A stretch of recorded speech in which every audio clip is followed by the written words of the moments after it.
Assalomu alaykum. Hozir haqiqiy olma fabrikasidan olib turibman. Ya'ni yil davomida ishlab xudo xolos ko'rsatish qildim. Endi bugun xudo xolos oxirgi natijani ko'rsatishga harakat qildim. Bu yilgi harakat qilaman. Ko'rasizlar, Pink Lady olmalarini bugun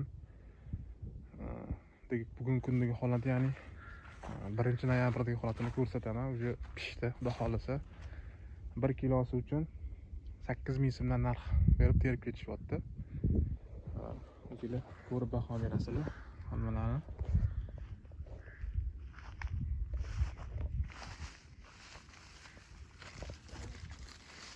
Pink Lady Rose Glow degan olma. Mana shu ko'ringlar, mana baholasa kalibrlari 70+.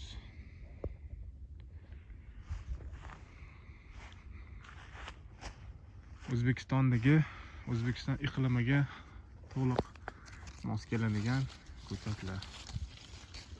O'zi ko'chatlardan mevalar. Mana bugungi kundagi holati. Mashalloh deyish kerak. Mashalloh deyish kerak. Alloh bergani shu bo'ladi, mana. Holati.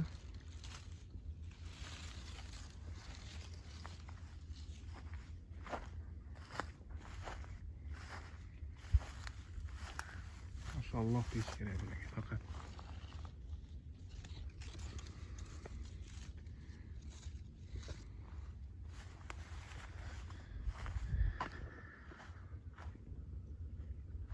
Bitta daraxtda, hop, taxminan sanab ko'raylik shu daraxtni. Kamrog'ini sanaymiz mayli. 1, 2, 3, 4, 5, 6, 7, 8, 9, 10, 11, 12, 13, 14, 15, 16, 17, 18, 19 ya.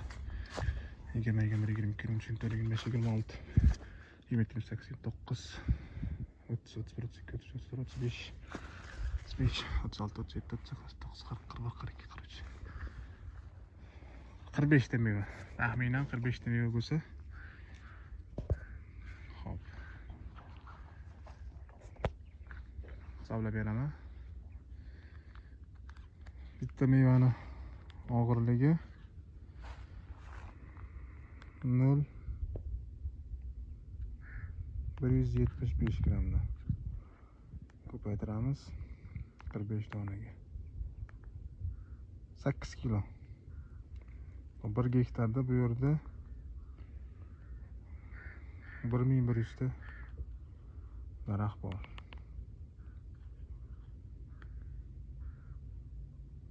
Sakkiz tonna 600. Halka 9 tonnaga yaqin meva bor bu yerda. Oshig'i bilan endi minimalli daraxt urdik. Ko'plari ham bor. Bu 2023-yil ekilgan daraxtlarning bugungi kundagi holati.